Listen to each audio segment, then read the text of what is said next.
Il n'existe que deux types de voitures hybrides, celle de Toyota et celle d'autres constructeurs.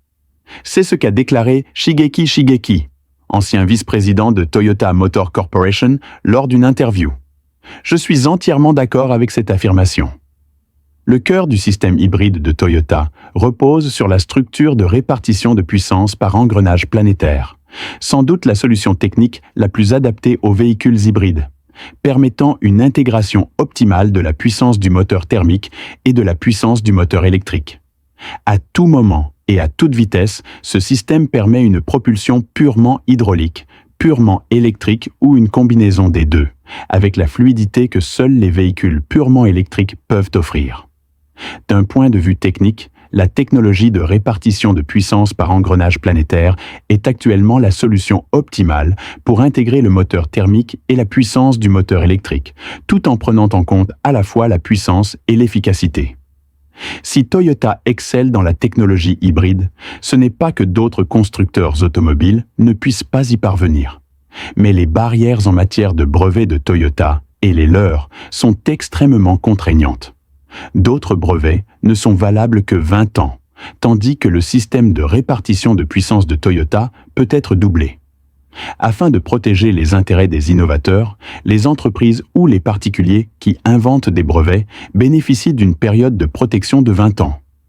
Ils peuvent utiliser cette période pour générer des profits ou conquérir des marchés. L'approche de Toyota est très astucieuse, mais aussi répulsive. Depuis 1995, Toyota a déposé un brevet de base pour la structure de répartition de puissance des engrenages planétaires.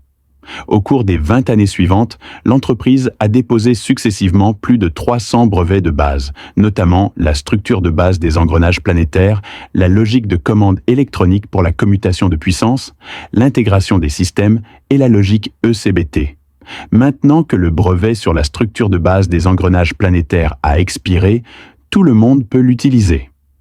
Cependant, pour réaliser la répartition de puissance, il est impossible d'éviter les brevets d'intégration des systèmes de commande et d'ECBT de Toyota. Pourquoi Toyota est-elle astucieuse? Parce que Toyota possède déjà ces technologies.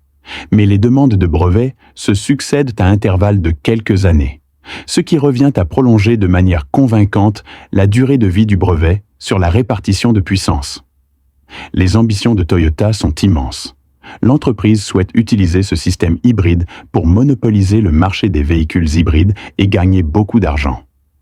Elle refuse également d'accorder des licences à Volkswagen, General Motors et à d'autres constructeurs automobiles, ce qui explique son inquiétude, mais elle ne peut rien faire. La seule licence accordée à Ford l'a été sous la pression des États-Unis.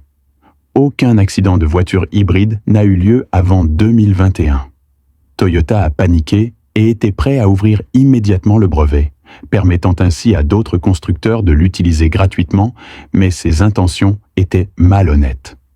Commençons par décrire cette voiture. Il s'agit de la 3e génération, équipée de la 4e génération de DMI.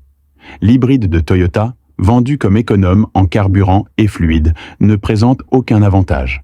Non seulement son prix est inférieur, mais la fluidité des voitures électriques est supérieure à celle des voitures à essence, et la consommation de carburant est également plus faible.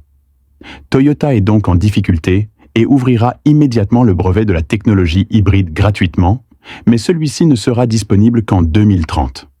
Ne croyez pas que la licence gratuite de Toyota soit généreuse. En réalité, c'est une approche très intelligente, mais inefficace. D'un côté, Toyota utilise la promotion gratuite des brevets pour accroître sa part de marché dans le secteur des véhicules hybrides et maintenir sa position de leader. De l'autre, cela pourrait retarder considérablement le développement de la technologie hybride par les constructeurs automobiles eux-mêmes. Le problème est le suivant. À l'expiration de la licence de brevet en 2030, qui prendra le contrôle du marché des voitures hybrides, liées depuis des années au système technologique de Toyota? La réponse est évidente. Mais il semble qu'aucun constructeur automobile ne soit assez imprudent pour tomber dans le piège. S'il s'agit essentiellement d'un système hybride fonctionnant au pétrole, alors la technologie de répartition de puissance de Toyota est largement rentable. Cependant, nous devons développer des hybrides rechargeables fonctionnant principalement à l'électricité, Et de nombreux constructeurs ont contourné les brevets de répartition de puissance de Toyota, ce qui n'est pas le cas à l'étranger. En Chine, Toyota dispose de calculs précis, mais les temps ont changé et les calculateurs sont automatisés. C'est tout pour aujourd'hui.